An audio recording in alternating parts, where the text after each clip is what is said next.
Hello အားလုံးပဲမင်္ဂလာပါဗျာဒီတစ်ခါတော့ကျွန်တော်တို့ငါးမွေနှက်ချက်နည်းလေးကိုယာကုတင်ဆက်ပေးသွားမှာဖြစ်ပါတယ်ဗျာငါးမွေနှက်ကိုကျွန်တော်တို့ငဒန်ကိုအသုံးပြုပြီးတော့ချက်တာဖြစ်ပါတယ်များသောအားဖြင့်ငဒန်ကိုငဒန်စီပြန်ဆိုပြီးတော့ချက်စားကြတာပဲများပါတယ်ဗျာအခုကတော့ကျွန်တော်တို့ငဒန်ကိုငါးမွေနှက်အဖြစ်ကျွန်တော်ချက်ထားတာပဲဖြစ်ပါတယ်ဟုတ်ကဲ့အဲ့ဒါဆိုလို့ရှိရင်ငါးမွေနှက်ကိုဘယ်လိုချက်တယ်လဲဆိုတာသိချင်ဒီဗီဒီယိုအဆုံးထိအောင်ကြည့်ရှုပေးလိုက်ဗျာ Okay let's go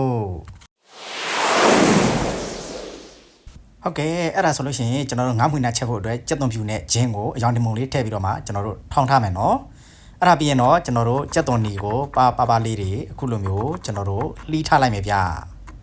ကြက်သွန်နီလေးတွေလှီးပြီးပြီဆိုလို့ရှိရင်တော့ကျွန်တော်တို့ငဒန်ကိုပြုတ်ရမှာဖြစ်ပါတယ်ငဒန်ကိုအခုလိုမျိုးရေစင်အောင်ဆေးပြီးတော့မှကျွန်တော်တို့ပြုတ်ပြလိုက်မယ်နော်ငဒန်ပြုတ်နေတဲ့အချိန်မှာကျွန်တော်ကတော့ကြက်သွန်ဖြူနဲ့ဂျင်းကိုအခုလိုမျိုးအရောင်တမုံလေးထည့်ပြီးတော့မှကျွန်တော်တို့ထောင်းထားလိုက်ပါတယ်နော်ဟုတ်ကဲ့အခုဆိုလို့ရှိရင်တော့ငဒန်လေးပြုတ်ထားတာလေဒါနူးလာပြီပေါ့နော်ငဒန်ပြုတ်ထားတာလေးလေခုလိုမျိုးကျွန်တော်တို့နူးလာပြီဆိုလို့ရှိရင်ကတော့ကျွန်တော်တို့ဇလုံးတစ်ခုတည်းကိုအသားတွေကိုနှွာထုတ်ရမှာဖြစ်ပါတယ်ဗျအခုလိုမျိုးအသားလေးတွေကိုနှွာထုတ်ပြီးရင်တော့ကျွန်တော်တို့တွေဇလုံးထဲကိုအယိုးလေးတွေကိုပြောင်းဆင်းအောင်ခုလိုမျိုးလိုက်ဆန်းပြီးတော့မှဖယ်ထုတ်ပြရမယ်နော်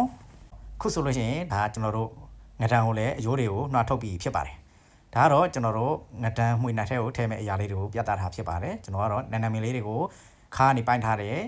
ဂျင်းကြက်သွန်ဖြူကိုရောင်မှုန့်နဲ့ထောင်းထားဖြစ်ပါတယ်ဗျကဲအဲ့ဒါဆိုလို့ရှိရင်ငဒန်မှွေနှက်လေးကိုစချက်ကြရအောင်မိဘပေါ်မှာအုတ်တယ်ပြီးတော့စီထည့်လိုက်မယ်ဗျစီထည့်ပြီးရင်တော့ကျွန်တော်တို့နနွေးမုန့်အနေငယ်ထည့်လိုက်မယ်နော်နနွေးမုန့်လေးနဲ့စီလေးစူးလာပြီဆိုလို့ရှိရင်ကတော့ကျွန်တော်တို့ဂျင်းကြက်သွန်ဖြူအရောင်မှုန့်ထောင်းထားတာကိုအခုလိုမျိုးကျွန်တော်တို့စီတက်လိုက်မယ်ဗျအိုးကတ်မှာဖြစ်တဲ့အတွက်ကျွန်တော်ကတော့ရေလေးအနေငယ်ထည့်လိုက်တယ်ဗျ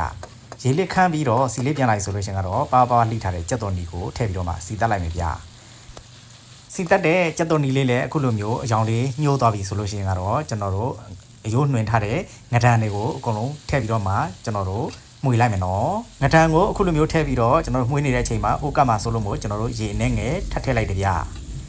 ရေနဲ့ငယ်ထည့်ပြီးတော့မှကျွန်တော်တို့အခုလိုမျိုးမှွေပေးရပါမယ်ဟုတ်ကဲ့အဲ့ဒါဆိုလို့ရှိရင်ကျွန်တော်တို့အရသာမှုန့်တွေထည့်ကြရအောင်ဗျရတာအတွက်ကျွန်တော်တို့စားအနေငယ်ကျွန်တော်တို့ထည့်လိုက်မယ်ဗျာစားထည့်ပြီးရင်တော့အသားမုံပေါ့နော်ကျွန်တော်ကတော့အသားမုံပဲသုံးပါတယ်ဗျာအသားမုံကျွန်တော်တို့ထည့်လိုက်မယ်နော်အသားမုံကျွန်တော်ကတော့နှစ်စုံထည့်လိုက်တယ်ဗျာစားနဲ့အသားမုံထည့်ပြီးရင်တော့ကျွန်တော်တို့အခုလိုမျိုးမှွေပေးလိုက်မယ်နော်အိုးလည်းမကတ်အောင်မို့လို့အခုလိုမျိုးမှွေပေးရမှာဖြစ်ပါတယ်အဲ့ဒါပြီးရင်တော့ကျွန်တော်တို့ငဒန်မှွေနှက်အပေါ်ကနေပြီးတော့မှကျွန်တော်တို့ကြက်သွန်နီကြော်လေးပေါ့နော်ကြက်သွန်နီကြော်လေးအခုလိုမျိုးကျွန်တော်တို့အုပ်ပေးလိုက်မယ်ဗျာကြက်သွန်နီကြော်လေးအုပ်ပြီးမှွေပြီးဆိုရင်တော့ကျွန်တော်တို့ခါနေပိုင်းထားတဲ့နန်နမင်တွေကိုထည့်ပြီးတော့မှအုပ်လိုက်မယ်နော်နန်နမင်တွေကိုအဲ့လိုမျိုးကျွန်တော်တို့အုပ်ပြီးဆိုလို့ရှိရင်ကတော့ကျွန်တော်တို့ဒါငါးမှွေနှက်ပေါ့နော်ငဒန်ငါးမှွေနှက်ဟင်းလေးအခုလိုမျိုးပြီးဆုံးသွားပြီပဲဖြစ်ပါတယ်ဗျာဒါကတော့ငဒန်ငါးမှွေနှက်ချက်နည်းလေးပဲဖြစ်ပါတယ်ဟုတ်ကဲ့ကျွန်တော်ချက်တဲ့ဒီငဒန်ငါးမှွေနှက်ချက်နည်းကိုကြည့်ပြီးတော့မှကိုယ့်အိမ်မှာကိုငဒန်ငါးမှွေနှက်ချက်နည်းလေးချက်စားလို့ရပါတယ်ဗျာငဒန်စီပြန်ကြီးပဲချက်စားမယ်ဆိုရင်ကျွန်တော်တို့ရိုးအီလုံးလုံးမို့ခုလိုမျိုးငဒန်ငါးမှွေနှက်ချက်နည်းလေးကိုကျွန်တော်ပြောင်းပြီးတော့ချက်ကြည့်တာပေါ့နော်အရန်ကိုစားကောင်းပါလိမ့်ဗျာဒီငဒန်ငါးမှွေနှက်ကိုကျွန်တော်နန်နမင်မအုပ်ဖက်နဲ့ပင်စိမ့်အုပ်ရင်တော့ပို့ပြီးတော့ကောင်းတာပေါ့နော်ဟုတ်ကဲ့အဲ့ဒါဆိုကျွန်တော်ကိုယ်တိုင်ချက်ထားတဲ့ငဒန်ငါးမှွေနှက်တွေကိုကျွန်တော်အရသာမြည်ကြည့်လိုက်မယ်ဗျာအိုးအရသာကတော့ share ပဲဗျာအရသာတော့တကယ်မိုက်တယ်ပင်စိမ့်လေးအုပ်လိုက်ရင်ကတော့အနံ့ကတော့မှုကြိုင်သွားမယ်နော်